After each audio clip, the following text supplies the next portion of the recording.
আপনি অবশ্যই কোনো গাছ দেখে থাকবেন যেখানে অনেক ফল রয়েছে। সেই গাছের ডালগুলি নিজে থেকেই নত হয়ে যায়। কেন? যাতে মানুষ, প্রাণী, এরা সকলে যাতে সেই ফল খুব সহজে গ্রহণ করতে পারেন। এটাই হলো প্রকৃতির শিক্ষা, এটাই হলো প্রকৃতির নিয়ম। মানুষেরও কিছুটা এরকমই হওয়া উচিত। যদি আপনি সাফল্যের চরম সীমায় পৌঁছে যান, অনেক বেশি ধন অর্জন করে ফেলেন, তখন মনে রাখবেন যে আপনি যেন অহংকারী না হয়ে পড়েন। বিনম্র থাকতে হবে। সেই ধনকে ব্যবহার করতে হবে উচিত কাজের জন্য। সেই ধনের দ্বারা সমাজের মঙ্গল করা উচিত। সকল মানুষকে সাহায্য করা উচিত যাদের ধনের অভাব আছে। যদি ধনী হওয়া সত্ত্বেও আপনি ধনের সদ্ব্যবহার এই সমাজের মঙ্গলের জন্য, তার ভালোর জন্য না করেন, যদি আপনি ধন দান না করেন, তাহলে এই ধন অহংকার রূপী বিষে পরিণত হয়ে আপনাকেই নাশ করবে। তাই ফলে ভরা গাছের মতো নত হয়ে থাকুন, বিনম্র হয়ে থাকুন। কখনো কখনো এমন সময় আসবে যখন আমাদের আপনজনের থেকে সাহায্য চাইতে হয়। আমরা সাহায্য চাই আর তারা সাহায্য করেও দেন, আমাদের সংকট থেকে মুক্তও করে দেন। কিন্তু যখন এই সময় বদলে যায়, যখন সুখের সময় আমাদের জীবনে আসে, তখন আমাদের মনে একটা অহংবোধ জেগে ওঠে। মনে হয় উপকার আবার কি? সেই ব্যক্তি সাহায্য করেছিলেন তাতে কি? উনি তো নিজের কর্তব্য পালন করছিলেন। সেই ব্যক্তি আমাদের ধন দিয়েছিলেন যখন প্রয়োজন ছিল, তো আমরা সেই ধন তো ফিরিয়ে দিয়েছি, উপকার কিসের? এই ভাবনা অনুচিত। যদি কোনো ব্যক্তি আপনাকে সাহায্য করে থাকে যখন কেউ করেনি, যখন আপনার সব থেকে বেশি প্রয়োজন ছিল, সেই সাহায্য অমূল্য, আর সেটা উপকারী বটে। যদি কেউ উপকার করেন, তাহলে বিনম্র চিত্তে ভালোবেসে আজীবন তার উপকারের প্রতি কৃতজ্ঞ থাকুন। কারণ সত্যি কথা বলতে এই সংসারে উপকার করার মতো ব্যক্তি খুব কম রয়েছেন, আর উপকারের কথা মনে রাখেন এমন কৃতজ্ঞ ব্যক্তি আরো কম। সেই জন্য জীবনে কৃতজ্ঞ থাকুন আর আমার সাথে ভালোবেসে বলুন, রাধা রাধা। এবার ধরুন আমাকে দ্বারকা থেকে হস্তিনাপুর যেতে হবে, আর পথে আমি প্রত্যেকটা এমন স্থানে দাঁড়াচ্ছি যেখানে আমার মন আপ্লুত করার মতো কোনো দৃশ্য দেখতে পাচ্ছি, বা কোনো ব্যক্তিকে দেখতে পাচ্ছি, বা কোনো প্রসঙ্গ দেখতে পাচ্ছি, বা কোনো নাটক দেখতে পাচ্ছি। তাহলে কি আমি কখনো হস্তিনাপুরে উচিত সময়ে পৌঁছতে পারবো? কখনোই নয়। মানুষকেও ঠিক এই কথাটাই মাথায় রাখতে হবে। মানুষ মনের মধ্যে একটা লক্ষ্য স্থির করেন, সেই পথে অগ্রসর হয়ে পড়েন। এবার সেই পথে এগোতে এগোতে অনেক মানুষজন, অনেক ঘটনা, অনেক সমস্যা চলে আসে, যার ফলে তার মন বিচলিত হয়ে পড়ে। যদি মন বিচলিত হয়ে যায়, তাহলে লক্ষ্যের প্রতি কিভাবে একাগ্রচিত্ত হবেন? সেই জন্য অত্যন্ত আবশ্যক যে আপনি সময়ের সদ্ব্যবহার করুন সেই পথে চলার জন্য। সেই পথে সামনে এগোতে থাকুন, চোখ থাকবে শুধু লক্ষ্যের দিকে। যখনই আপনি বুঝবেন যে আপনি লক্ষ্যভ্রষ্ট হচ্ছেন, আবার সেই পথে নিজেকে টেনে আনুন। ঠিক এইভাবেই এগোতে থাকুন, সাফল্যের শিখরে গিয়ে পৌঁছন, আর সেখানে গিয়ে আনন্দের সাথে উচ্চ স্বরে বলুন, রাধা রাধা। এগুলো হলো নিম পাতা। যদি এগুলো চেখে দেখেন, তাহলে মুখ বিকৃত হবে। এগুলো কি তেতো খেতে, হে নারায়ণ! এর থেকে বেশি তিক্ত সংসারে আর কিছুই হতে পারে না।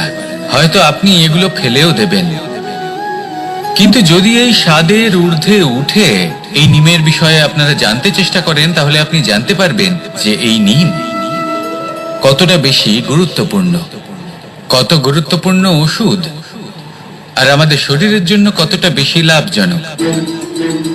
এই নিম, এর মধ্যে অনেক রোগের উপশম নিহিত রয়েছে। এবার জীবনে আমরা বিভিন্ন মানুষের সাথে পরিচিত হই, নেত্র দ্বারা তাদের দেখি, কিন্তু তাদের আমরা খুব একটা পছন্দ করি না। সেক্ষেত্রে আমাদের কি করা উচিত? অন্তর মন দিয়ে তাদের দেখা উচিত।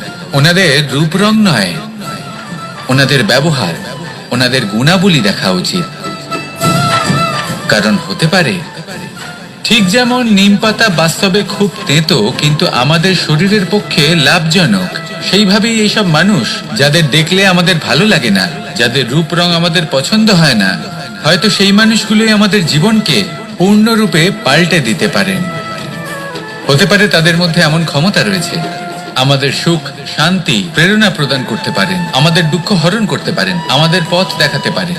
সেই জন্য যখনই কোনো ব্যক্তিকে দেখবেন, চর্মচক্ষু নয় অন্তর্মন দিয়ে দেখবেন, রূপ রং নয় গুণাবলী দেখবেন, মানুষকে আরো ভালোভাবে বুঝতে পারবেন।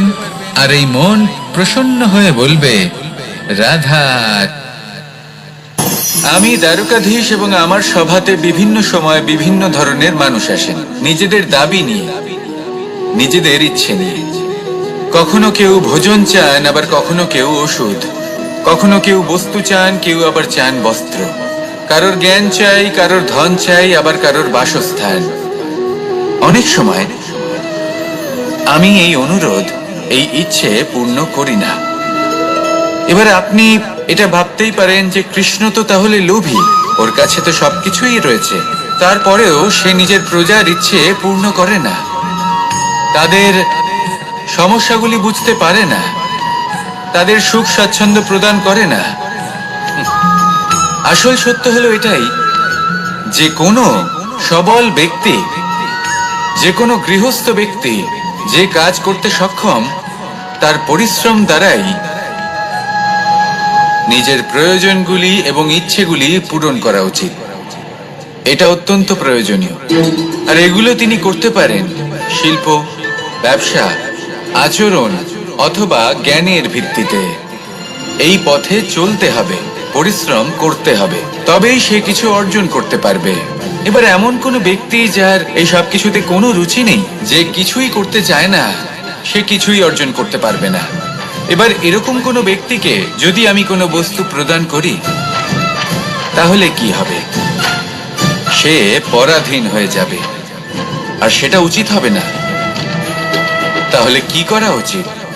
তাকে পথ দেখানো, তাকে বোঝাতে হবে যে কোন পথে চলে তুমি নিজের লক্ষ্য প্রাপ্ত করতে পারবে। শিল্প, জ্ঞান, আচরণ এবং ব্যবসা, এই পথে কিভাবে চলে সেটা শেখাতে হবে। আর আমি সেটাই করি। তার ফলে কি হয়? ব্যক্তি স্বাধীন হয়ে যায়। সংসারে সে যা চাইবে তাই প্রাপ্ত করতে পারবে, কখনো কারোর থেকে কিছু চাইবার প্রয়োজন পড়বেই না। এই কথাটা সবসময় মনে রাখবেন। যখনই দান করবেন, তা ভাবনা চিন্তা করে এমন ভাবে দান করবেন যাতে সামনের ব্যক্তি স্বাধীন হতে পারেন, পরাধীন নয়। আসুন আমার সাথে ভালোবেসে বলুন, রাধা রাধা।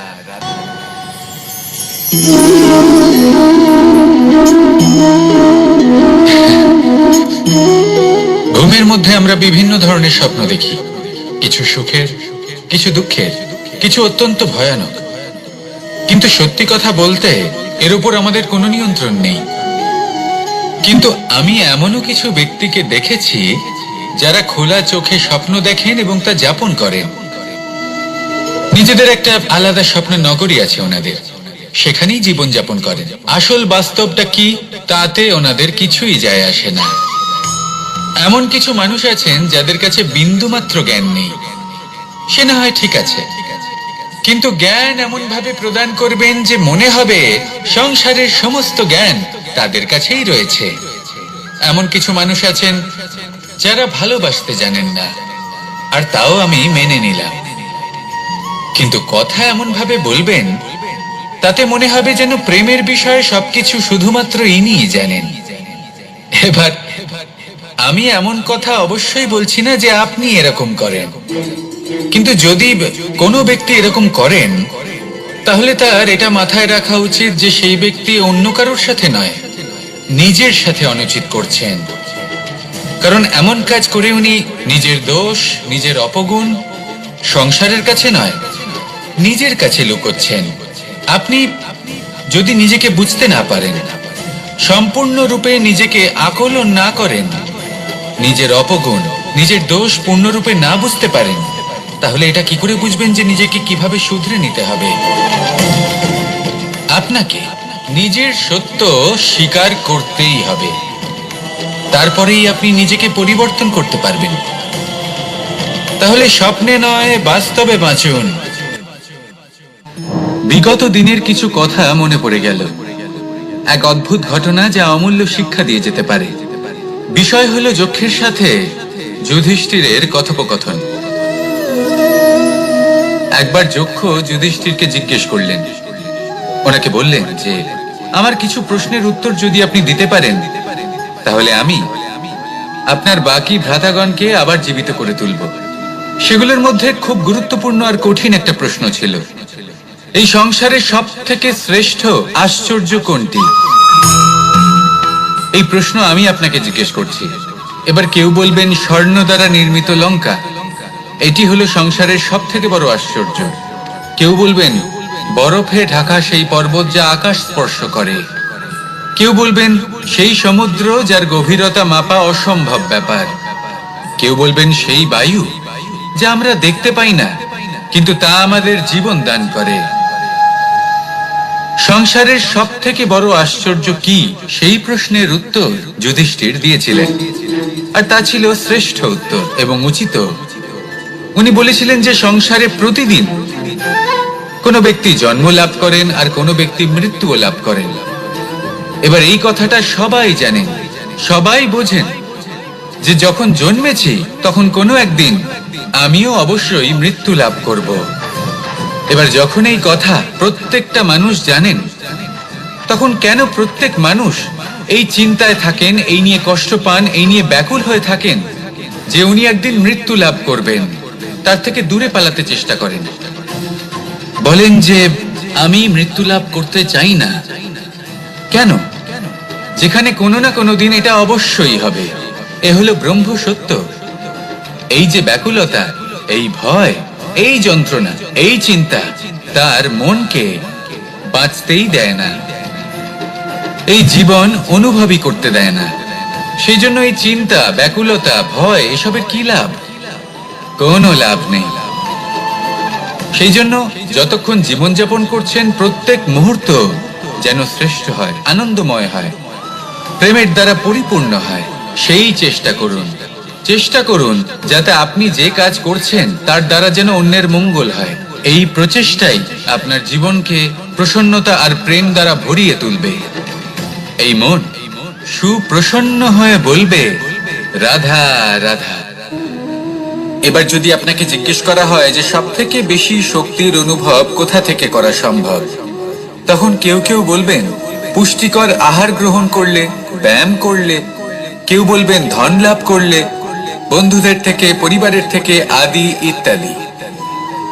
এইভাবে আপনি শক্তির অনুভব অবশ্যই করতে পারেন, কিন্তু সব থেকে বেশি শক্তির অনুভব যদি আপনি করতে চান তাহলে তা পাবেন শুধু একতার দ্বারা, সংগঠনের দ্বারা।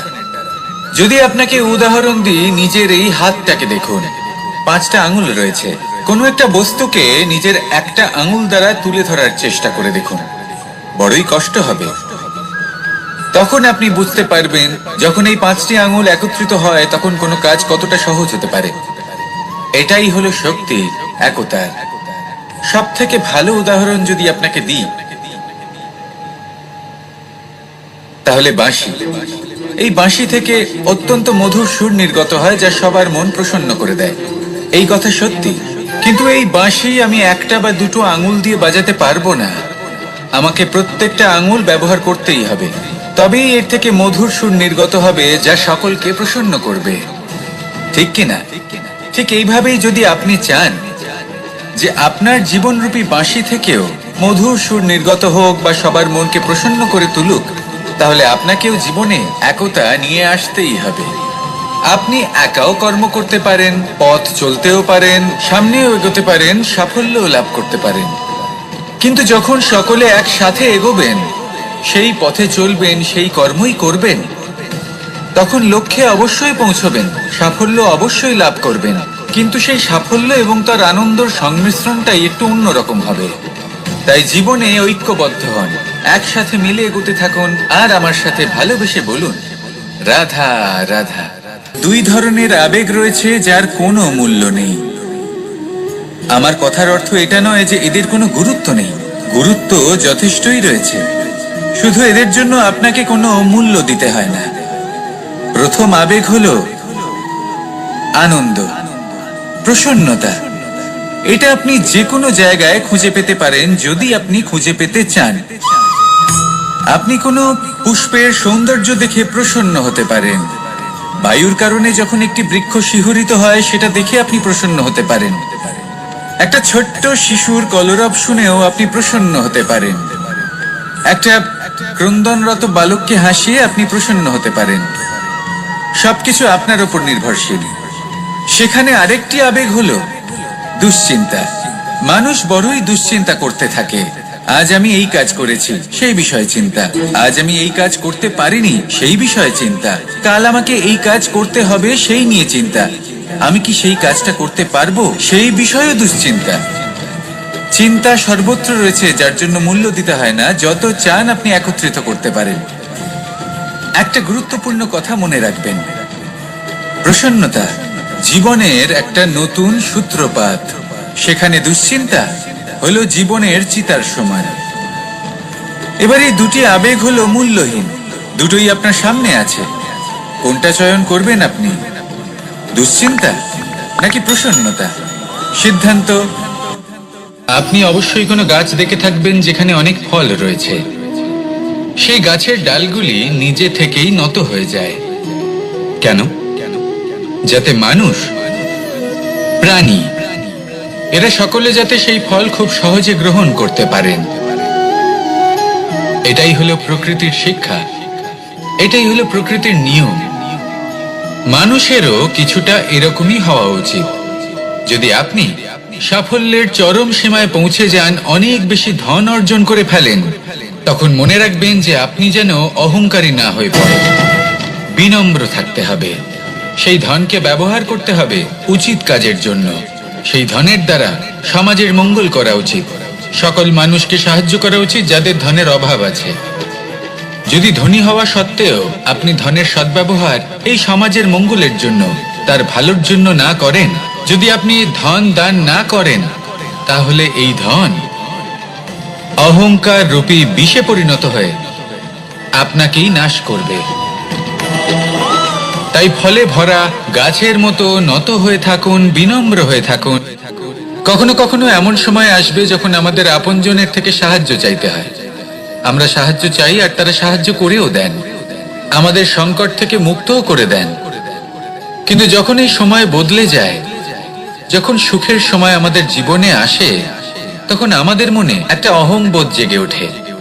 মনে হয় উপকার আবার কি, সেই ব্যক্তি সাহায্য করেছিলেন তাতে কি, উনি তো নিজের কর্তব্য পালন করছিলেন। সেই ব্যক্তি আমাদের ধন দিয়েছিলেন যখন প্রয়োজন ছিল, তো আমরা সেই ধন তো ফিরিয়ে দিয়েছি, উপকার কিসের? এই ভাবনা অনুচিত। যদি কোনো ব্যক্তি আপনাকে সাহায্য করে থাকে যখন কেউ করেনি, যখন আপনার সব থেকে বেশি প্রয়োজন ছিল, সেই সাহায্য অমূল্য, আর সেটা উপকারী বটে। যদি কেউ উপকার করেন, তাহলে বিনম্র চিত্তে ভালোবেসে আজীবন তার উপকারের প্রতি কৃতজ্ঞ থাকুন। কারণ সত্যি কথা বলতে এই সংসারে উপকার করার মতো ব্যক্তি খুব কম রয়েছেন, আর উপকারীর কথা মনে রাখেন এমন কৃতজ্ঞ ব্যক্তি আরো কম। সেই জন্য জীবনে কৃতজ্ঞ থাকুন আর আমার সাথে ভালোবেসে বলুন, রাধা রাধা। এবার ধরুন আমাকে দ্বারকা থেকে হস্তিনাপুর যেতে হবে, আর পথে আমি প্রত্যেকটা এমন স্থানে দাঁড়াচ্ছি যেখানে আমার মন আপ্লুত করার মতো কোনো দৃশ্য দেখতে পাচ্ছি, বা কোনো ব্যক্তিকে দেখতে পাচ্ছি, বা কোনো প্রসঙ্গ দেখতে পাচ্ছি, বা কোনো নাটক দেখতে পাচ্ছি। তাহলে কি আমি কখনো হস্তিনাপুরে উচিত সময়ে পৌঁছতে পারবো? কখনোই নয়। মানুষকেও ঠিক এই কথাটাই মাথায় রাখতে হবে। মানুষ মনের মধ্যে একটা লক্ষ্য স্থির করেন, সেই পথে অগ্রসর হয়ে পড়েন। এবার সেই পথে এগোতে এগোতে অনেক মানুষজন, অনেক ঘটনা, অনেক সমস্যা চলে আসে, যার ফলে তার মন বিচলিত হয়ে পড়ে। যদি মন বিচলিত হয়ে যায়, তাহলে লক্ষ্যের প্রতি কিভাবে একাগ্রচিত্ত হবেন? সেই জন্য অত্যন্ত আবশ্যক যে আপনি সময়ের সদ্ব্যবহার করুন সেই পথে চলার জন্য। সেই পথে সামনে এগোতে থাকুন, চোখ থাকবে শুধু লক্ষ্যের দিকে। যখনই আপনি বুঝবেন যে আপনি লক্ষ্যভ্রষ্ট হচ্ছেন, আবার সেই পথে নিজেকে টেনে আনুন। ঠিক এইভাবেই এগোতে থাকুন, সাফল্যের শিখরে গিয়ে পৌঁছুন, আর সেখানে গিয়ে আনন্দের সাথে উচ্চ স্বরে বলুন, রাধা রাধা।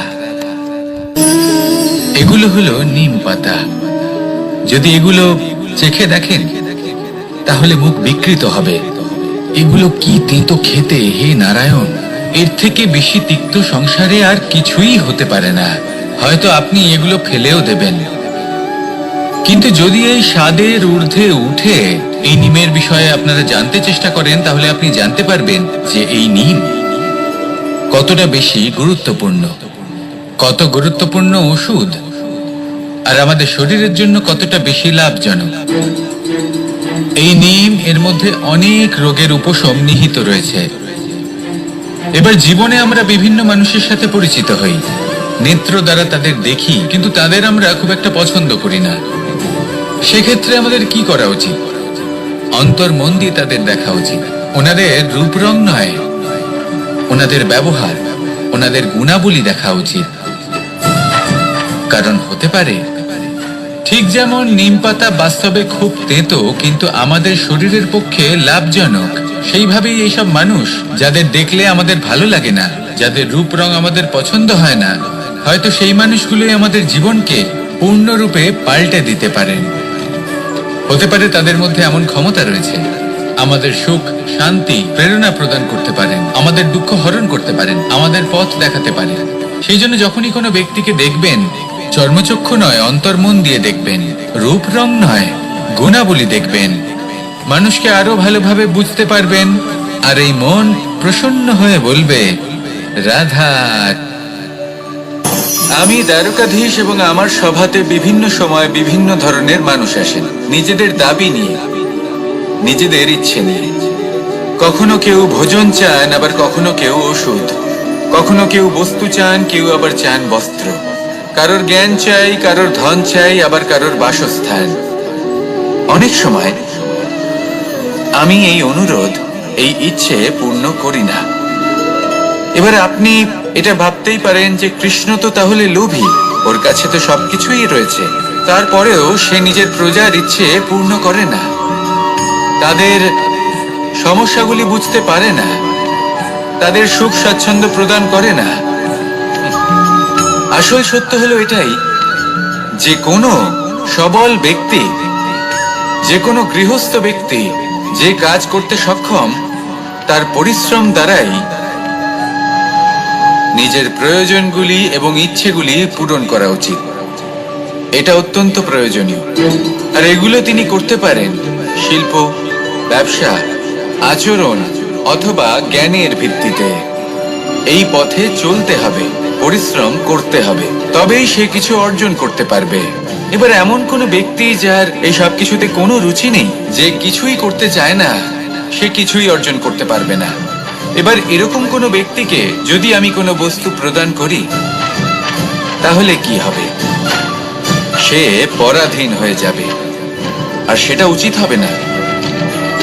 তাহলে কি করা উচিত? তাকে পথ দেখানো, তাকে বোঝাতে হবে যে কোন পথে চলে তুমি নিজের লক্ষ্য প্রাপ্ত করতে পারবে। শিল্প, জ্ঞান, আচরণ এবং ব্যবসা, এই পথে কিভাবে চলে সেটা শেখাতে হবে, আর আমি সেটাই করি। তার ফলে কি হয়? ব্যক্তি স্বাধীন হয়ে যায়, সংসারে সে যা চাইবে তাই প্রাপ্ত করতে পারবে, কখনো কারোর থেকে কিছু চাইবার প্রয়োজন পড়বেই না। এই কথাটা সবসময় মনে রাখবেন। যখনই দান করবেন তা ভাবনা চিন্তা করে এমন ভাবে দান করবেন যাতে সামনের ব্যক্তি স্বাধীন হতে পারেন, পরাধীন নয়। আসুন আমার সাথে ভালোবেসে বলুন রাধা রাধা।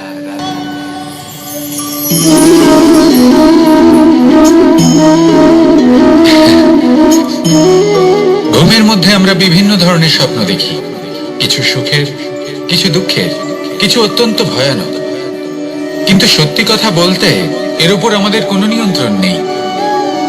কিন্তু আমি এমনও কিছু ব্যক্তিকে দেখেছি যারা খোলা চোখে স্বপ্ন দেখেন এবং তা যাপন করেন। নিজেদের একটা আলাদা স্বপ্ন নগরী আছে ওনাদের, সেখানেই জীবন যাপন করেন। আসল বাস্তবটা কি তাতে ওনাদের কিছুই যায় আসে না। এমন কিছু মানুষ আছেন যাদের কাছে বিন্দুমাত্র জ্ঞান নেই, সে না হয় ঠিক আছে, কিন্তু জ্ঞান এমন ভাবে প্রদান করবেন যে মনে হবে সংসারের সমস্ত জ্ঞান তাদের কাছেই রয়েছে। এমন কিছু মানুষ আছেন যারা ভালোবাসতে জানেন না, আর তাও আমি মেনে নিলাম। কিন্তু কথা এমন ভাবে বলবেন তাতে মনে হবে যেন প্রেমের বিষয়ে সবকিছু শুধুমাত্র ইনিই জানেন। এবার আমি এমন কথা অবশ্যই বলছি না যে আপনি এরকম করেন, কিন্তু যদি কোনো ব্যক্তি এরকম করেন তাহলে তার এটা মাথায় রাখা উচিত যে সেই ব্যক্তি অন্য কারোর সাথে নয়, নিজের সাথে অনুচিত করছেন। কারণ এমন কাজ করে উনি নিজের দোষ, নিজের অপগুণ সংসারের কাছে নয়, নিজের কাছে লুকোচ্ছেন। আপনি যদি নিজেকে বুঝতে না পারেন, সম্পূর্ণরূপে নিজেকে আকলন না করেন, নিজের অপগুণ, নিজের দোষ পূর্ণরূপে না বুঝতে পারেন, তাহলে এটা কি করে বুঝবেন যে নিজেকে কিভাবে শুধরে নিতে হবে? আপনাকে নিজের সত্য স্বীকার করতেই হবে, তারপরেই আপনি নিজেকে পরিবর্তন করতে পারবেন। তাহলে স্বপ্নে নয়, বাস্তবে বাঁচুন। বিগত দিনের কিছু কথা মনে পড়ে গেল, এক অদ্ভুত ঘটনা যা অমূল্য শিক্ষা দিয়ে যেতে পারে। বিষয় হলো যক্ষের সাথে যুধিষ্ঠিরের কথোপকথন। একবার যক্ষ যুধিষ্ঠিরকে জিজ্ঞেস করলেন, ওনাকে বললেন যে আমার কিছু প্রশ্নের উত্তর যদি আপনি দিতে পারেন তাহলে আমি আপনার বাকি ভ্রাতাগণকে আবার জীবিত করে তুলব। সেগুলোর মধ্যে খুব গুরুত্বপূর্ণ আর কঠিন একটা প্রশ্ন ছিল, এই সংসারের সব থেকে শ্রেষ্ঠ আশ্চর্য কোনটি? এই প্রশ্ন আমি আপনাকে জিজ্ঞেস করছি।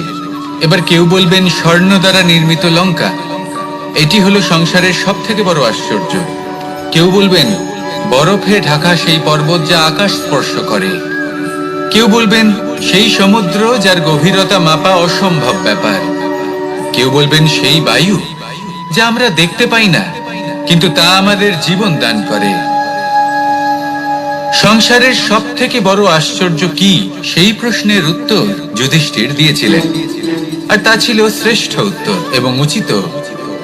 উনি বলেছিলেন যে সংসারে প্রতিদিন কোনো ব্যক্তি জন্ম লাভ করেন আর কোনো ব্যক্তি মৃত্যুও লাভ করেন। এবার এই কথাটা সবাই জানেন, সবাই বোঝেন যে যখন জন্মেছি তখন কোনো একদিন আমিও অবশ্যই মৃত্যু লাভ করব। এবার যখন এই কথা প্রত্যেকটা মানুষ জানেন, তখন কেন প্রত্যেক মানুষ এই চিন্তায় থাকেন, এই নিয়ে কষ্ট পান, এই নিয়ে ব্যাকুল হয়ে থাকেন যে উনি একদিন মৃত্যু লাভ করবেন, তার থেকে দূরে পালাতে চেষ্টা করেন? বলেন যে আমি মৃত্যু লাভ করতে চাই না। কেন? যেখানে কোনো না কোনো দিন এটা অবশ্যই হবে। এ হলো ব্রহ্ম সত্য। এই যে ব্যাকুলতা, এই ভয়, এই যন্ত্রণা, এই চিন্তা তার মনকে বাঁচতেই দেয় না, এই জীবন অনুভবই করতে দেয় না। সেই জন্য এই চিন্তা, ব্যাকুলতা, ভয় এসবের কি লাভ? কোনো লাভ নেই। সেই জন্য যতক্ষণ জীবনযাপন করছেন প্রত্যেক মুহূর্ত যেন শ্রেষ্ঠ হয়, আনন্দময় হয়, প্রেমের দ্বারা পরিপূর্ণ হয়, সেই চেষ্টা করুন। চেষ্টা করুন যাতে আপনি যে কাজ করছেন তার দ্বারা যেন অন্যের মঙ্গল হয়। এই প্রচেষ্টাই আপনার জীবনকে প্রসন্নতা আর প্রেম দ্বারা ভরিয়ে তুলবে। এই মন সুপ্রসন্ন হয়ে বলবে রাধা রাধা। এবার যদি আপনাকে জিজ্ঞেস করা হয় যে সব থেকে বেশি শক্তির অনুভব কোথা থেকে করা সম্ভব, তখন কেউ কেউ বলবেন পুষ্টিকর আহার গ্রহণ করলে, ব্যায়াম করলে, কেউ বলবেন ধন লাভ করলে, বন্ধুদের থেকে, পরিবারের থেকে আদি ইত্যাদি। এইভাবে আপনি শক্তির অনুভব অবশ্যই করতে পারেন, কিন্তু সব থেকে বেশি শক্তির অনুভব যদি আপনি করতে চান তাহলে তা পাবেন শুধু একতার দ্বারা, সংগঠনের দ্বারা। যদি আপনাকে উদাহরণ দিই, নিজের এই হাতটাকে দেখুন, 5টা আঙুল রয়েছে। কোনো একটা বস্তুকে নিজের একটা আঙুল দ্বারা তুলে ধরার চেষ্টা করে দেখুন, বড়ই কষ্ট হবে। তখন আপনি বুঝতে পারবেন যখন এই 5টি আঙুল একত্রিত হয় তখন কোনো কাজ কতটা সহজ হতে পারে। এটাই হলো শক্তি, একতার। সব থেকে ভালো উদাহরণ যদি আপনাকে দিই তাহলে বাঁশি। এই বাঁশি থেকে অত্যন্ত মধুর সুর নির্গত হয় যা সবার মন প্রসন্ন করে দেয়। এই কথা সত্যি। কিন্তু এই বাঁশি আমি একটা বা দুটো আঙুল দিয়ে বাজাতে পারবো না, আমাকে প্রত্যেকটা আঙুল ব্যবহার করতেই হবে। তবেই এর থেকে মধুর সুর নির্গত হবে যা সকলকে প্রসন্ন করবে, ঠিক কিনা? ঠিক এইভাবেই যদি আপনি চান যে আপনার জীবনরূপী বাঁশি থেকেও মধুর সুর নির্গত হোক বা সবার মনকে প্রসন্ন করে তুলুক, তাহলে আপনাকেও জীবনে একতা নিয়ে আসতেই হবে। আপনি একাও কর্ম করতে পারেন, পথ চলতেও পারেন, সামনেও এগোতে পারেন, সাফল্যও লাভ করতে পারেন। কিন্তু যখন সকলে একসাথে এগোবেন, সেই পথে চলবেন, সেই কর্মই করবেন, তখন লক্ষ্যে অবশ্যই পৌঁছবেন, সাফল্য অবশ্যই লাভ করবেন। কিন্তু সেই সাফল্য এবং তার আনন্দের সংমিশ্রণটাই একটু অন্যরকম হবে। তাই জীবনে ঐক্যবদ্ধ হন, একসাথে মিলে এগোতে থাকুন, আর আমার সাথে ভালোবেসে বলুন, রাধা রাধা। দুই ধরনের আবেগ রয়েছে যার কোনো মূল্য নেই। আমার কথার অর্থ এটা নয় যে এদের কোনো গুরুত্ব নেই, গুরুত্ব যথেষ্টই রয়েছে, শুধু এদের জন্য আপনাকে কোনো মূল্য দিতে হয় না। প্রথম আবেগ হলো আনন্দ, প্রসন্নতা। এটা আপনি যে কোনো জায়গায় খুঁজে পেতে পারেন যদি আপনি খুঁজে পেতে চান। আপনি কোনো পুষ্পের সৌন্দর্য দেখে প্রসন্ন হতে পারেন, বায়ুর কারণে যখন একটি বৃক্ষ শিহরিত হয় সেটা দেখে আপনি প্রসন্ন হতে পারেন, একটা ছোট্ট শিশুর কলরব শুনেও আপনি প্রসন্ন হতে পারেন, একটা ক্রন্দনরত বালককে হাসিয়ে আপনি প্রসন্ন হতে পারেন। সবকিছু আপনার উপর নির্ভরশীল। সেখানে আরেকটি আবেগ হলো দুশ্চিন্তা। মানুষ বড়ই দুশ্চিন্তা করতে থাকে। আজ আমি এই কাজ করেছি, সেই বিষয়ে চিন্তা। আজ আমি এই কাজ করতে পারিনি, সেই বিষয়ে চিন্তা। কাল আমাকে এই কাজ করতে হবে, সেই নিয়ে চিন্তা। আমি কি সেই কাজটা করতে পারবো, সেই বিষয়ে দুশ্চিন্তা। চিন্তা সর্বত্র রয়েছে, যার জন্য মূল্য দিতে হয় না। যত চান আপনি একত্রিত করতে পারেন। একটা গুরুত্বপূর্ণ কথা মনে রাখবেন, প্রসন্নতা জীবনের একটা নতুন সূত্রপাত। সেখানে দুশ্চিন্তা হলো জীবনের চিতার সমান। এবার এই দুটি আবেগ হলো মূল্যহীন, দুটোই আপনার সামনে আছে। কোনটা চয়ন করবেন আপনি, দুশ্চিন্তা নাকি প্রসন্নতা? সিদ্ধান্ত। কে পৌঁছানো অত্যন্ত কঠিন হয়। কেউ ভাবেন যে কেন এত কঠিন হয়, কেন এত কষ্ট করতে হয় লক্ষ্যে পৌঁছানোর জন্য। এই লক্ষ্য সরলভাবে কেন আমার কাছে চলে আসে না?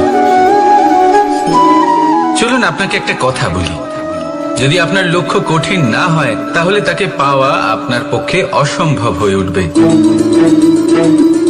লক্ষ্যে পৌঁছানোর এই রাস্তায় আপনি যে কড়া রোদের সম্মুখীন হন, যার থেকে আপনি দূরে পালাতে চান, সেই রোদ আপনাকে প্রেরণা যোগায় যে আপনি এগোতে থাকুন। ভাবুন একজন যাত্রী যে কিনা নিজের লক্ষ্যের দিকে যাচ্ছেন, সেই পথে উনি যদি একটু ছায়া পেয়ে যান আর উনি ওখানে বিশ্রাম নেন, তাহলে তার সাথে তার ভাগ্য গভীর নিদ্রায় সেখানে বিলীন হয়ে যায়। তাই পরিশ্রমের করা রোদের থেকে কখনো দূরে পালাবেন না। জীবনে শুধু সামনে এগোতে থাকুন দৃঢ়তার সাথে। আর লক্ষ্য সরল হোক, কঠিন হোক বা অত্যাধিক কঠিন হোক, একটা কথা মনে রাখবেন, যে জীবনের লক্ষ্যে পৌঁছতে পেরেছে সে লক্ষ্য প্রাপ্তির জন্য আফসোস কখনোই করে না। রাধা রাধা।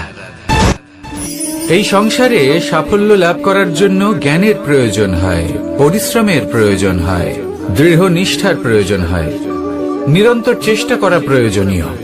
কিন্তু আরো কিছু আছে যা অত্যন্ত প্রয়োজনীয় এবং গুরুত্বপূর্ণ। তা হলো ভালো বন্ধু। তাদের থাকা অত্যন্ত প্রয়োজনীয়। যদি ভালো বন্ধু থাকে তাহলে সময় এলে তারা ঢাল হয়ে আপনাকে সুরক্ষা করবেন। সময় এলে অস্ত্রের মতো শত্রুকে সংহারও করবেন। যদি তিনি জ্ঞানী হন, তাদের মধ্যে সদ্গুণ থাকে, তাহলে এই সব গুণ আপনার মধ্যেও প্রবেশ করবে। তাহলে সাফল্যের জন্য ভালো বন্ধু পাওয়া অত্যন্ত প্রয়োজনীয়।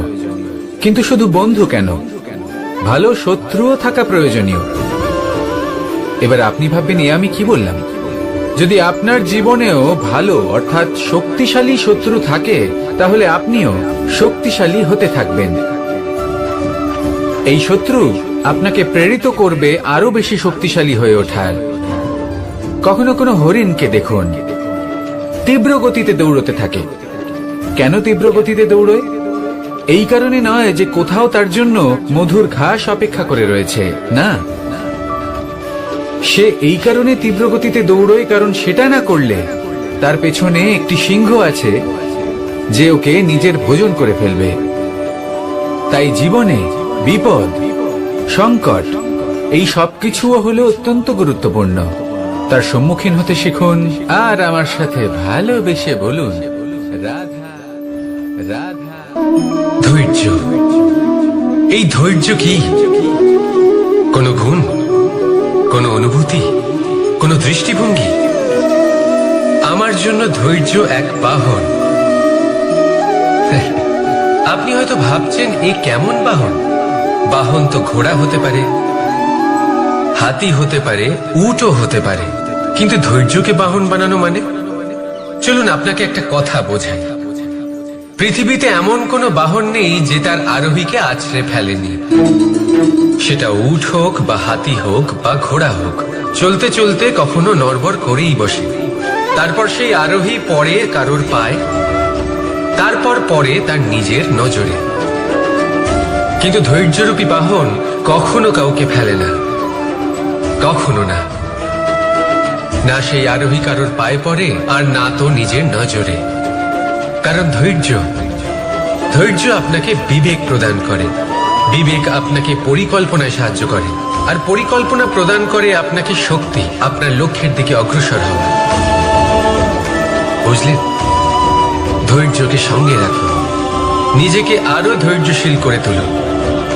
এই ধৈর্যের সাহায্যে আরোহণ করে দেখুন কিভাবে এই বাহন আপনাকে আপনার গন্তব্যে পৌঁছে দেবে। রাধা রাধা। সংসারে এমন একটা ভ্রান্ত ধারণা রয়েছে যে সবকিছু ভাগ্যের দ্বারা পাওয়া যায়, কিন্তু ভাগ্য, প্রারব্ধ এ তো সকলের জন্যই সমান হয়। এটা তো ব্যক্তির উপরে নির্ভরশীল হয়, তার আকাঙ্ক্ষার উপরে নির্ভরশীল হয়, বাসনার উপরে নির্ভরশীল হয়, স্বভাবের উপরে নির্ভরশীল হয় যে উনি সেটা নিয়ে কি করেন।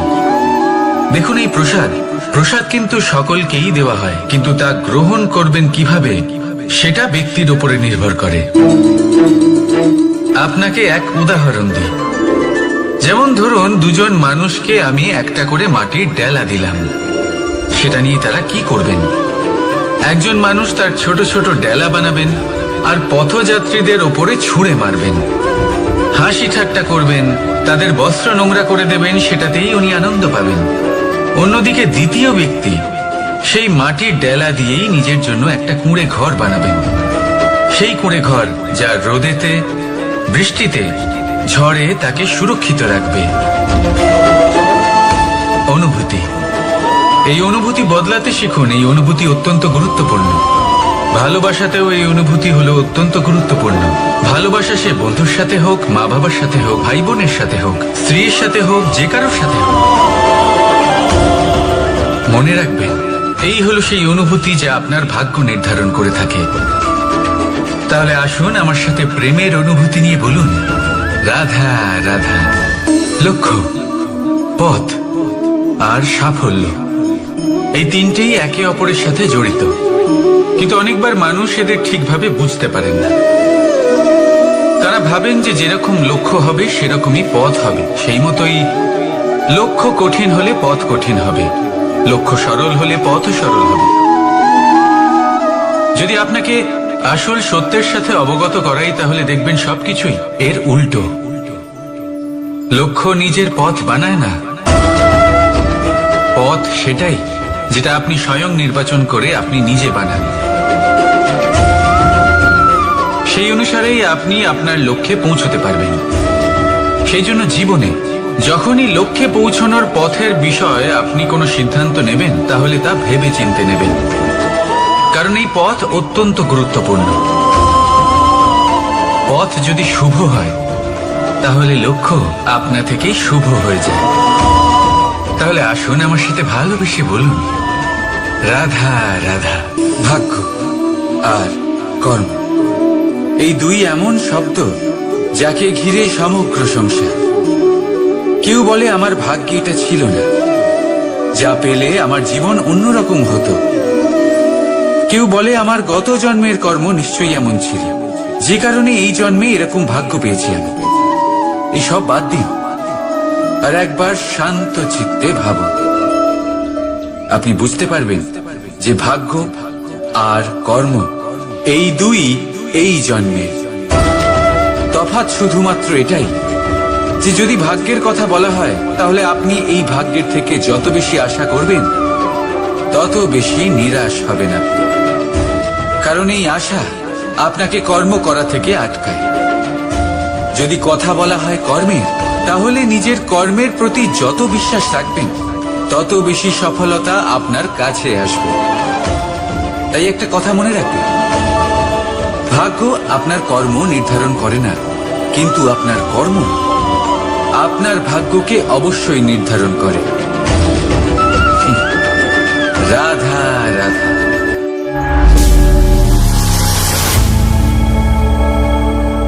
প্রকৃতি, নিয়তি কখনোই কারোর সাথে পক্ষপাত করে না।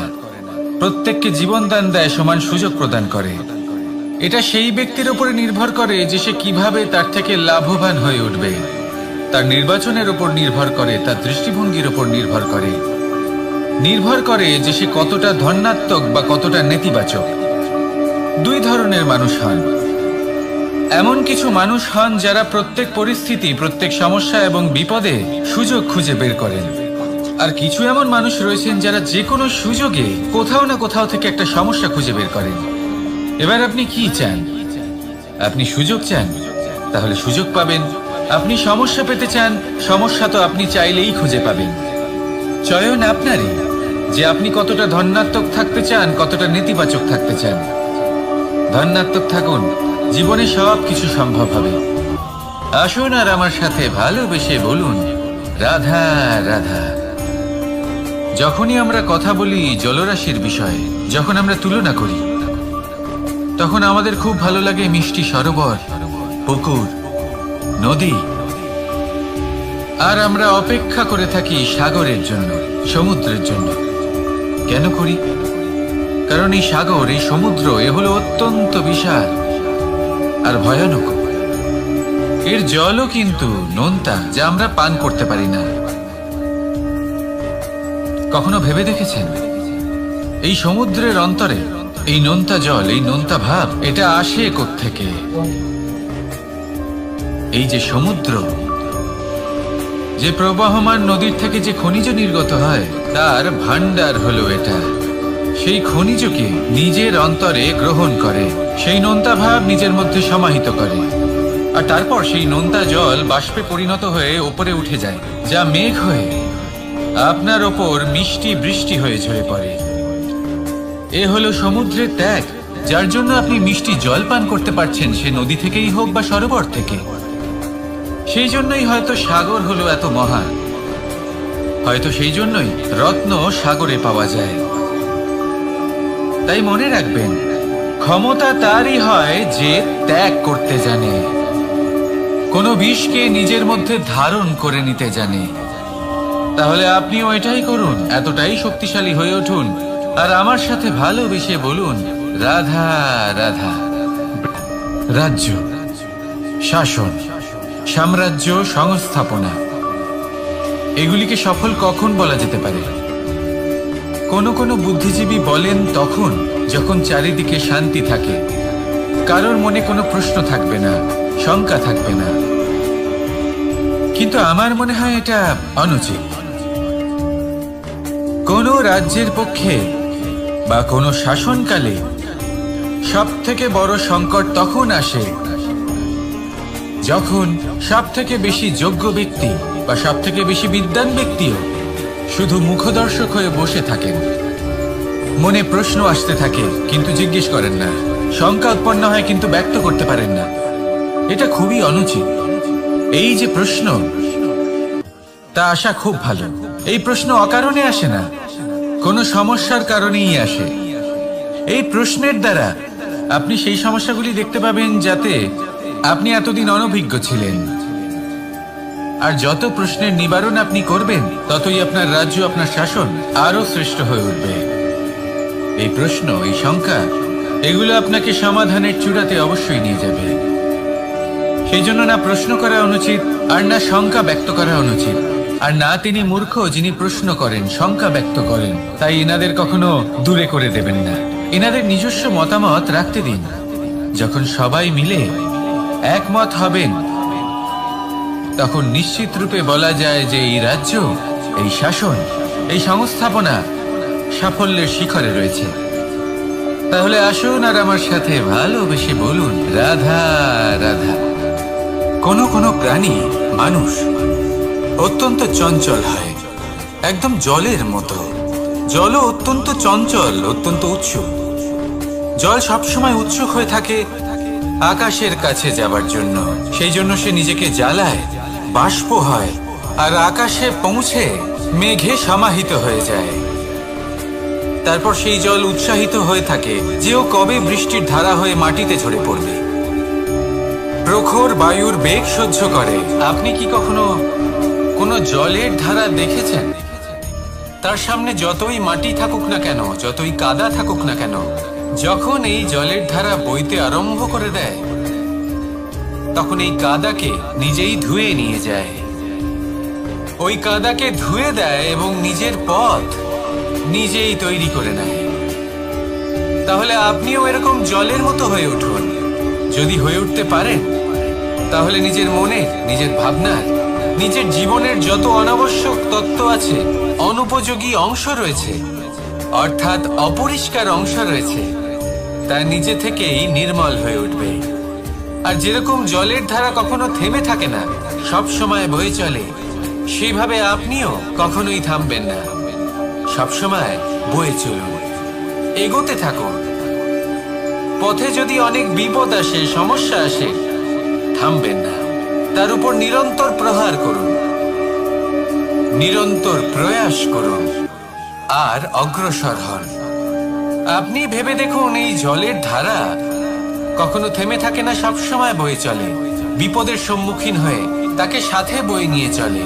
সেই জন্য জলের ধারা, প্রবাহমান এই ধারা, এর থেকে কখনো দুর্গন্ধ আসে না, এতে কখনো ময়লা জমতে পারে না, বরং পালিত হয় সুন্দর প্রাণবন্ত জীবজন্তু, যেমন সুন্দর ছোট মাছ। তাই আপনিও এটাই করুন, কখনো থামবেন না, শুধু চলতে থাকুন, জলের ধারার মতো বইতে থাকুন। আপনি আপনার লক্ষ্য অবশ্যই খুঁজে পাবেন, আর তার সাথে নিজের অন্তরের যে মালিন্য রয়েছে তা আপনি নিজেই নিজের থেকে দূরে করে দেবেন। তাহলে আসুন আর আমার সাথে ভালোবেসে বলুন, রাধা রাধা। সময়, জীবন, কাল। দেখতে গেলে এই তিনটি শব্দ একটি শব্দেরই সমার্থক শব্দ মনে হয়, কিন্তু এই শব্দগুলির অর্থ কি সমান? কখনোই নয়। হ্যাঁ, এই সময় চলতে থাকে, জীবন চলতে থাকে, কালচক্র চলতে থাকে। এই সময় কেটে যায়, কিন্তু এই জীবন, একে যাপন করতে হয়। কি বলে? এই জীবনে কিছু করুন বা কিছু না করুন, জীবন এমনি কেটে যাবে, আপনি জানতেও পারবেন না। কিন্তু সেটা আমাদের উদ্দেশ্য নয়, একে যাপন করতে হবে। এই জীবনে প্রেরণা পেতে শিখুন, প্রেরণা দিতে শিখুন, আহ্বান গ্রহণ করতে শিখুন, আহ্বান জানাতে শিখুন, মহান কাজ করতে শিখুন, ধন্যাত্মক বোধ জাগিয়ে তুলুন। জীবন অতিবাহিত করার অর্থ কি তা আপনি শিখে যাবেন। কারণ সময় কেটে যায়, সমস্ত যুগ কেটে যায়, কিন্তু জীবনের রীতি জীবন কাটিয়ে দেওয়া নয়, জীবন যাপন করা। এই জীবন সম্পূর্ণরূপে অনুভব করতে হবে, নতুন পথ বানাতে হবে। এবারে যদি এই জীবন বাঁচার সময় একবার ভেবে দেখুন, যদি মনে প্রেম থাকে, সদ্ভাবনা থাকে, তাহলে কি হবে? এই জীবনকে বাঁচার অনুভূতিটাই অন্যরকম হয়ে যাবে, একটা আনন্দময় অনুভূতি লাভ করবে। তাহলে এটাই করুন আর আমার সাথে ভালোবেসে বলুন, রাধা রাধা। এবার অনেক সময় মানুষের মনে এরকম প্রশ্ন আসে যে এই সংসারে সব থেকে বড় বিপদ কি? কেউ বলে ধর্ম সংকট, আবার কেউ বলে প্রাণের উপর আসা সংকট। প্রত্যেক মানুষের জীবনে বিভিন্ন সংকট আসে, আর এই সমস্ত সংকট অত্যন্ত বিচিত্র হতে পারে। এই সমস্ত সংসার হলো সংকট দ্বারা পরিপূর্ণ। ঠিক আছে, আপনাকে একটা উদাহরণ দিই। একজন ধনী ব্যক্তি, এবার ওনার জীবনে সংকট কি হতে পারে? সংকট এটাই যে কেউ তার সম্পত্তি চুরি না করে নেয়, আমরা বুঝতে পারছি। এবার একজন চোর, তার জীবনে সংকট কি হতে পারে? যে চুরি করার সময় সে যদি তার একটা কাশি চাপতে না পারে, তাহলে সে ধরা পড়ে যেতে পারে, ঠিক কিনা? আবার অনেক সময় এমনও হয় যে যার জন্য আমি সংকট, সেও আমার কাছে সংকট। যেমন এই পরিস্থিতিতে দেখুন, সংকট হলো সংকট, এ তো জীবনে থাকবে, কিন্তু এর সম্মুখীন কিভাবে হওয়া যায়? বিপদ আপদ আপনাকে সন্ত্রস্ত করে রাখতে পারে, কিন্তু এই বিপদ প্রত্যেকের জীবনে কোনো না কোনো কারণে থাকে। এটা আপনাকে দেখায় যে আপনার মধ্যে কি খামতি রয়েছে, কেন রয়েছে। এই বিপদ হলো সেই মাধ্যম যার দ্বারা আপনি নিজের দুর্বলতাকে নিজের শক্তিতে পরিবর্তন করতে পারেন। একটা ফুলের দিকে তাকান। একটা ফুল, তার বুকে যখন একটা সূচ বিঁধে এপার ওপার হয়ে যায়, শুধু তখনই আমাদের প্রভুর জন্য ফুলের মালা তৈরি করা যায়। সেই জন্য কখনোই বিপদকে ভয় পাবেন না, তার থেকে দূরে পালাবেন না, একে স্বাগত জানান। বোঝার চেষ্টা করুন এই বিপদ কেন আছে। যদি বিপদকে বুঝতে পারেন তবেই জীবনকে বুঝতে পারবেন। যদি জীবনকে বুঝতে পারেন তবে এই বিপদকে সম্পদে পরিণত করতে পারবেন। আসুন আর আমার সাথে ভালোবেসে বলুন, রাধা রাধা। কখনো কখনো মনে এই ভাবনা আসতেই পারে যে ঈশ্বর আজ পর্যন্ত এত রূপে অবতীর্ণ হয়েছেন, এতবার এই পৃথিবীতে এসেছেন, তারপরেও এই সংসারে কোথাও না কোথাও এই পাপ বসবাস করে। এটার কারণ কি? এটার কারণ আমরা স্বয়ংই। যখন কোনো ব্যক্তি এই পৃথিবীর পথপ্রদর্শন করে, এই সংসারকে উচিত দিশা দেখায়, এই সংসারের মঙ্গল করে, আমরা সেই ব্যক্তিকে মানুষ থেকে ঈশ্বর বানিয়ে ফেলি। সেই ব্যক্তির পতন স্বয়ং আমাদের হাতেই হয়ে যায়, কারণ সেই ব্যক্তি তার শ্বাস প্রশ্বাসের জন্য হয় না। সেই ব্যক্তি হলো সেই ভাবনা যা সে এই সংসারকে প্রদান করেছে। আমরা সেই ব্যক্তির ভাবনাটারই অন্ত করে দিই। এটা উচিত নয়। আমরা ওনাকে প্রভু মেনে নিই। প্রভু মানার পর আমরা ওনার কাছে প্রার্থনা করি, হে প্রভু আমাদের সাহায্য করুন। যদি উনি প্রভুও হন, তাও উনি পৃথিবীতে এসেছেন মনুষ্য রূপে। যা কর্ম করেছেন, যা শক্তি প্রাপ্ত করেছেন, এই দেহ থেকেই প্রাপ্ত করেছেন। আপনাদের এটা বোঝানোর জন্য যে এই কাজ আপনিও করতে পারেন। যারা সৎ আত্মা থাকেন, তাদের জন্য সর্বশ্রেষ্ঠ শ্রদ্ধাঞ্জলি হলো এটাই যে আপনি তাদের পদচিহ্ন অনুসরণ করে চলুন। না ওনাদের স্মরণে থাকুন, না পুষ্পের মালা ওনাদের চরণে রাখুন, বরং তাদের ভাবনাকে অনুসরণ করে সেই ভাবনা নিয়ে এগিয়ে চলুন। এটা না শুধু আপনার জন্য, বরং সমগ্র সংসারের জন্য লাভদায়ক। তাহলে এটাই করুন আর আমার সাথে ভালোবেসে বলুন, রাধা রাধা। যখন কঠোর রোদে আমাদের শরীর উত্তপ্ত হয়ে যায়, আমরা গরম অনুভব করি, তখনই যদি বর্ষা হয় আর বৃষ্টির জলের ফোঁটা আমাদের শরীরে এসে পড়ে, তখন কেমন অনুভূতি হয়? বর্ষার এই জলের ফোঁটা যখন ধরিত্রীতে পড়ে, তখন যে নাদ উৎপন্ন হয়, মনে হয় যেন এক সঙ্গীত। এমন এক সঙ্গীত যা স্থিরতার সাথে আমাদের বুঝিয়ে দেয় যে এই সূর্যের উত্তাপ, এই রোদ, তা চিরকালের জন্য থাকবে না। সূর্যের কিরণের যতই তেজ থাকুক, যখন বর্ষা আসবে এই রোদের কিরণকে শীতল করবে। সূর্যের তেজ যতই বেশি হোক না কেন, কখনো না কখনো কালো মেঘ আসবে আর সূর্যকে ঢেকে দেবে। অর্থাৎ এই প্রকৃতি আমাদের শিক্ষা দেয় যে কারোর প্রকাশ, যে কারোর মেধা চিরকাল টিকে থাকে না। এবার যদি কথা বলি অন্ধকারের বিষয়ে, তবে রাত্রির কালো অন্ধকারকে একটা জোনাকির আলো পরাজিত করে। অর্থাৎ অন্ধকারও চিরকালের জন্য বজায় থাকে না। এটা কি আমরা বুঝলাম? তবে আপনাদের দুটো সহজ প্রশ্ন করব। জীবনে যখন কিছুই আপনাদের সাথে চিরকাল থাকবে না, তাহলে অহংকার কি নিয়ে? আর জীবনে যদি প্রত্যেক দুঃখ, বিপদ, সমস্যা একটা সময় পর আপনাকে ছেড়ে চলে যায়, তাহলে পরাজয় মানবেন কেন?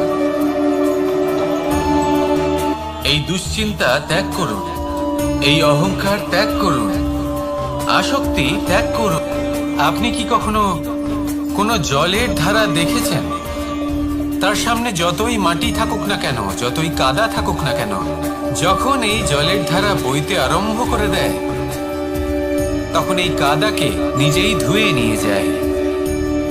ওই কাদাকে ধুয়ে দেয় এবং নিজের পথ নিজেই তৈরি করে নেয়। তাহলে আপনিও এরকম জলের মতো হয়ে উঠুন। যদি হয়ে উঠতে পারেন, তাহলে নিজের মনে, নিজের ভাবনার, নিজের জীবনের যত অনাবশ্যক তত্ত্ব আছে, অনুপযোগী অংশ রয়েছে, অর্থাৎ অপরিষ্কার অংশ রয়েছে, তা নিজে থেকেই নির্মল হয়ে উঠবে। আর যেরকম জলের ধারা কখনো থেমে থাকে না, সব সময় বয়ে চলে, সেইভাবে আপনিও কখনোই থামবেন না। সবসময় বয়ে চলুন, এগোতে থাকুন। পথে যদি অনেক বিপদ আসে, সমস্যা আসে, থামবেন না। তার উপর নিরন্তর প্রহার করুন, নিরন্তর প্রয়াস করুন আর অগ্রসর হন।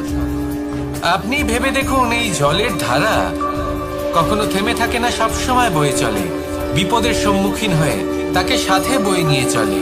সেই জন্য জলের ধারা, প্রবাহমান এই ধারা, এর থেকে কখনো দুর্গন্ধ আসে না, এতে কখনো ময়লা জমতে পারে না, বরং পালিত হয় সুন্দর প্রাণবন্ত জীবজন্তু, যেমন সুন্দর ছোট মাছ। তাই আপনিও এটাই করুন, কখনো থামবেন না, শুধু চলতে থাকুন, জলের ধারার মতো বইতে থাকুন। আপনি আপনার লক্ষ্য অবশ্যই খুঁজে পাবেন, আর তার সাথে নিজের অন্তরের যে মালিন্য রয়েছে, তা আপনি নিজেই নিজের থেকে দূরে করে দেবেন। তাহলে আসুন আর আমার সাথে ভালোবেসে বলুন, রাধা রাধা। সময়, জীবন, কাল। দেখতে গেলে এই তিনটি শব্দ একটি শব্দেরই সমার্থক শব্দ মনে হয়, কিন্তু এই শব্দগুলির অর্থ কি সমান? কখনোই নয়। হ্যাঁ, এই সময় চলতে থাকে, জীবন চলতে থাকে, কালচক্র চলতে থাকে। এই সময় কেটে যায়, কিন্তু এই জীবন, একে যাপন করতে হয়। কি বলেন?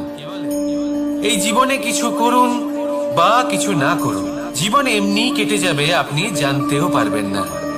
কিন্তু সেটা আমাদের উদ্দেশ্য নয়, একে যাপন করতে হবে। এই জীবনে প্রেরণা পেতে শিখুন, প্রেরণা দিতে শিখুন, আহ্বান গ্রহণ করতে শিখুন, আহ্বান জানাতে শিখুন, মহান কাজ করতে শিখুন, ধন্যাত্মক বোধ জাগিয়ে তুলুন। জীবন অতিবাহিত করার অর্থ কি, তা আপনি শিখে যাবেন। কারণ সময় কেটে যায়, সমস্ত যুগ কেটে যায়, কিন্তু জীবনের রীতি জীবন কাটিয়ে দেওয়া নয়, জীবন যাপন করা।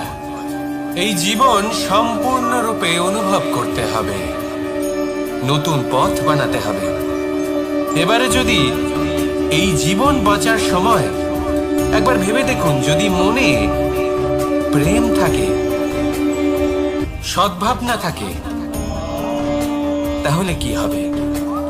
এই জীবনকে বাঁচার অনুভূতিটাই অন্যরকম হয়ে যাবে, একটা আনন্দময় অনুভূতি লাভ করবেন।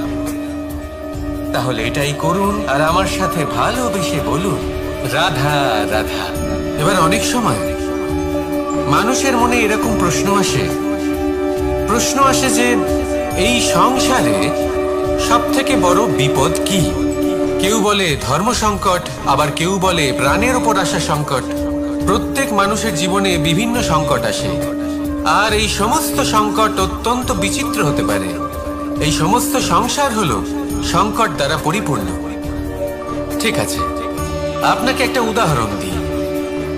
একজন ধনী ব্যক্তি, এবার ওনার জীবনে সংকট কি হতে পারে? সংকট এটাই যে কেউ তার সম্পত্তি চুরি না করে নেয়। আমরা বুঝতে পারছি। এবার একজন চোর, তার জীবনে সংকট কি হতে পারে? যে চুরি করার সময় সে যদি তার একটা কাশি চাপতে না পারে, তাহলে সে ধরা পড়ে যেতে পারে, ঠিক কিনা? আবার অনেক সময় এমনও হয় যে যার জন্য আমি সংকট, সেও আমার কাছে সংকট। যেমন এই পরিস্থিতিতে দেখুন, সংকট হলো সংকট, এ তো জীবনে থাকবে, কিন্তু এর সম্মুখীন কিভাবে হওয়া যায়? ঈর্ষা আমাদেরই মনে বসবাস করা আরো একটা শত্রু। তবে এই শত্রু কখনো কখনো আমাদের জন্য লাভদায়কও হতে পারে, কিন্তু যদি আমরা সতর্ক না থাকি তাহলে সেটা ততটাই ঘাতক হয়ে উঠতে পারে। যদি আপনার কোনো প্রতিদ্বন্দ্বী থেকে থাকে যে এগিয়ে চলেছে, তাকে দেখে আপনার মনে ঈর্ষা উৎপন্ন হয়, আর ঈর্ষাবশত আপনি নিরন্তর চেষ্টা করতে থাকেন, পরিশ্রম করতে থাকেন সামনে এগোনোর জন্য, তাহলে তার দ্বারা আপনার বিকাশই হবে। কিন্তু যদি আপনি নিজের বিরোধীকে শেষ করতে দেওয়ার জন্য অগ্রসর হন, তাকে বিনাশ করার জন্য অগ্রসর হন, তাহলে এই ঈর্ষা প্রথমে আপনার বিনাশ অবশ্যই করবে। একটা কথা আছে, এটা পশু প্রবৃত্তি, আপনি শুধুই নিজের বিকাশের কথা ভাববেন। তিনিই হলেন প্রকৃত মানুষ, যিনি অন্য মানুষের জন্য প্রাণও দিতে পারেন। এই ঈর্ষা যদি আপনাকে বিকাশের পথে নিয়ে যেতে পারে তাহলে খুবই ভালো। যদি আপনাকে অন্য কাউকে বিনাশ করে দেওয়ার পথে অগ্রসর করে, তাহলে তার থেকে দূরে থাকাই ভালো। যেমন ধরুন, আপনার কাছে একটা সূচ আছে, যার দ্বারা আপনি ছেঁড়া কাপড়ও সেলাই করতে পারবেন বা অন্য কারোর পাত্রে ছিদ্রও করে দিতে পারবেন। আপনি কি চাইবেন, নিজের বিকাশ নাকি অন্য কারোর বিনাশ? সিদ্ধান্ত আপনারই। আসুন আর আমার সাথে ভালোবেসে বলুন, রাধা রাধা। বিষ এবং অমৃত, এর ভিত্তিতেই সংসার চক্র চলতে থাকে। যখন সমুদ্র মন্থন হয়েছিল তখন এই দুই প্রাপ্ত হয়েছিল। প্রথমে বিষ পাওয়া গেল, তারপর অমৃত। জীবন মন্থন করলেও এগুলো লাভ করা যায়। এবার এই যে বিষ, তা হলো অমৃতের থেকে অনেক বেশি শক্তিশালী এবং সেই জন্যই অনেক বেশি ঘাতকও। এবার বোঝার চেষ্টা করি এই বিষ আসলে কি। যে কোনো বস্তু বা কোনো ভাব যদি মাত্রার থেকে বেশি পরিমাণে আপনার কাছে থাকে, প্রয়োজনের থেকে বেশি আপনার কাছে থাকে, তাহলে সেটা আপনার কাছে বিষ সমান হতে পারে। তা সে ধন হোক, শক্তি হোক, সম্মান হোক, ইত্যাদি ইত্যাদি।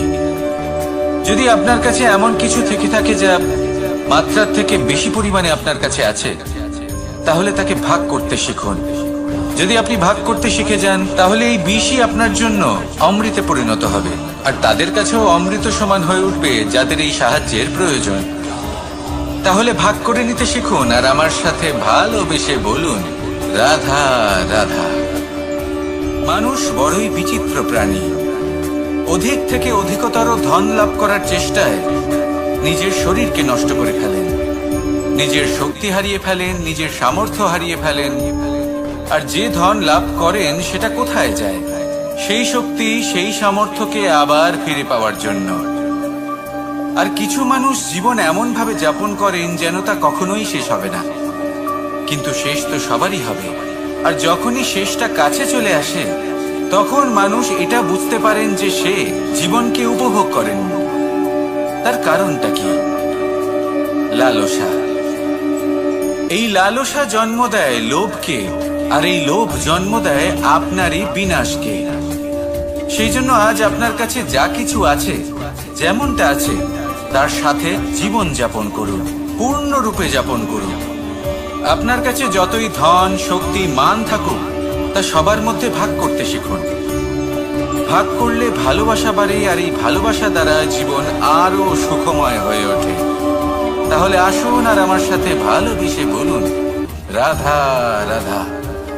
মন, জীবনে যখনই কোনো বস্তু বা সুখ স্বাচ্ছন্দ্য অধিক মাত্রায় আপনার কাছে চলে আসে, তখন নিজেকে শ্রেষ্ঠ মনে করার একটা প্রবণতা দেখা যায়, যা হয় আত্মবিশ্বাসে পরিণত হয়, নয়তো অহংকারে।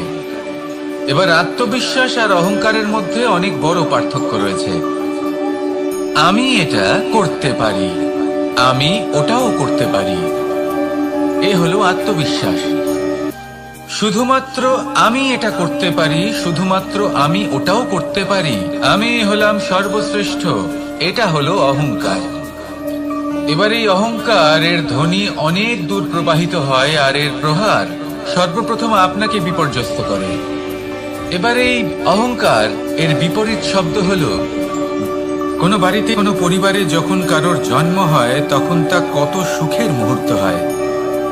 সেই ছোট্ট সন্তান যখন কিছুটা বড় হয়, সে হাঁটার চেষ্টা করে, আর সেই প্রক্রিয়াতেও খুব বড় একটা শিক্ষা লুকিয়ে রয়েছে, ঠেলে দেওয়া। যখন আপনি হাঁটতে চান, সামনে এগোতে চান, তখন আপনি কি করেন? নিজের পায়ের তলার যে মাটি, তাকে আপনি পেছনে ঠেলে দেন। ব্যাস, এই একই জিনিস তো জীবনেও শিখতে হবে। এবার যদি আপনি জ্ঞানের পথে অগ্রসর হতে চান, তাহলে অজ্ঞানতাকে পেছনে সরিয়ে দিতে হবে। যদি আপনি প্রকাশের দিকে এগোতে চান, তাহলে অন্ধকারকে পেছনে সরিয়ে দিতে হবে। যদি আপনি ভবিষ্যতে সফল হতে চান, তাহলে অতীতের যে অসফলতাগুলিকে পেছনে সরিয়ে দিতে হবে। যে জল বইতে বইতে থেমে যায়, তাকে আমরা নালা বলে থাকি, তার থেকে দুর্গন্ধ বের হয়। কিন্তু যে জল বইতেই থাকে, তাকেই আমরা পবিত্র জল বলি। তাহলে আপনিও কর্ম করতে থাকুন, কখনো থামবেন না, আর আমার সাথে ভালোবেসে বলুন, রাধা রাধা। যোগাসন, যোগাসনে আসন অত্যন্ত গুরুত্বপূর্ণ। এবার আমি বলবো সবথেকে শ্রেষ্ঠ আসন কোনটি।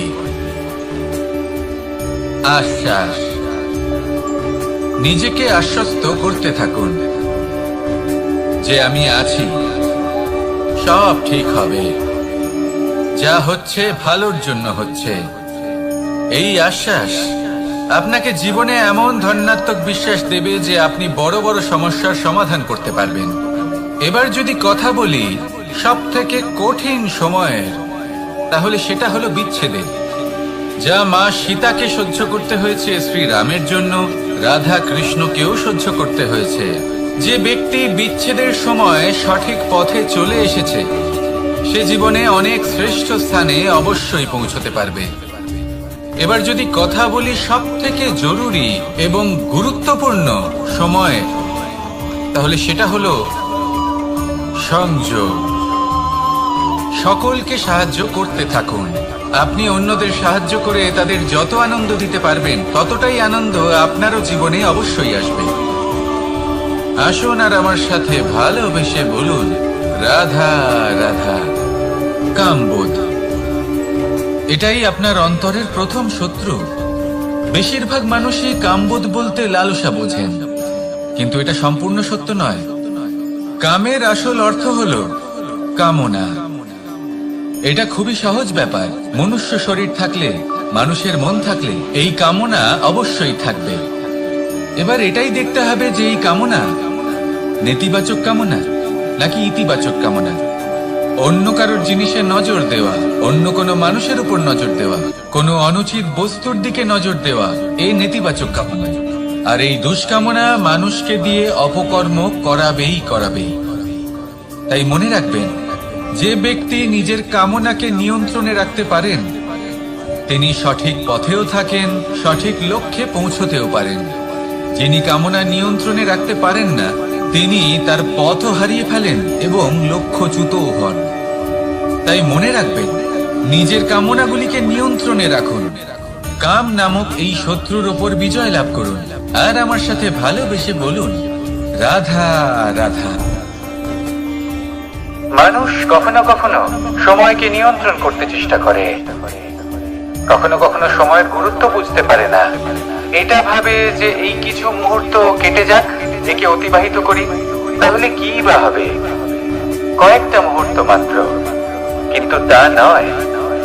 আজকের একটা মুহূর্ত ভবিষ্যতের অনেক বড় পরিবর্তনের ভিত হতে পারে। আজকের একটা মুহূর্ত আপনার ভবিষ্যৎকে উজ্জ্বল করে তুলতে পারে। সেই জন্য ছোট ছোট মুহূর্তগুলিকে অদেখা করবেন না। সময়কে কাজে লাগান, পূর্ণরূপে কাজে লাগান। এবার যদি আপনি কাউকে সাহায্য করতে চান আর সেই কারণেই যদি থেমে থাকেন, তাহলে ঠিক আছে, কারণ আপনি কাউকে সাহায্য করে তার জীবনকে আরো ভালো করে তুলতে চাইছেন, আরো শ্রেষ্ঠ করতে চাইছেন। এই পুণ্য, এই কর্ম ফিরে আপনার কাছেই আসবে আর আপনার জীবনকে শুভ করে তুলবে। কিন্তু যদি আপনি আলস্যের কারণে থেমে থাকেন এবং কিছুই না করেন, সময় নষ্ট করেন, মানুষ চিরকাল বড় মানুষ হয়ে উঠতে চায়, সবসময় সেই নিয়ে কল্পনা করে। কিন্তু প্রশ্ন হলো এটাই যে মানুষ বড় কখন হতে পারে? যখন সে ধনী হয়ে ওঠে, নাকি যখন তার কাছে সম্মান থাকে, নাকি যখন রূপবান হয় বা অধিক শক্তিশালী হয়? মানুষ বড় মানুষ তখনই হতে পারে যখন বিপদের সময় সে অন্য কোনো মানুষের পাশে এসে দাঁড়ায়। তাই সর্বপ্রথম এটা শিখুন। হয়তো এই জন্যই হনুমান শ্রীরামের কাছে এতটা বড়, আর হয়তো এই জন্যই বলরাম দাদা আমার কাছে এত বড়। যদি আপনিও জীবনে বড় হয়ে উঠতে চান, তাহলে কারোর সাথে তার দুঃখের সময়, তার সংকটের সময় তাকে সঙ্গ দিন আর পাশে এসে দাঁড়ান। এই মন প্রসন্ন হয়ে বলবে, রাধা রাধা।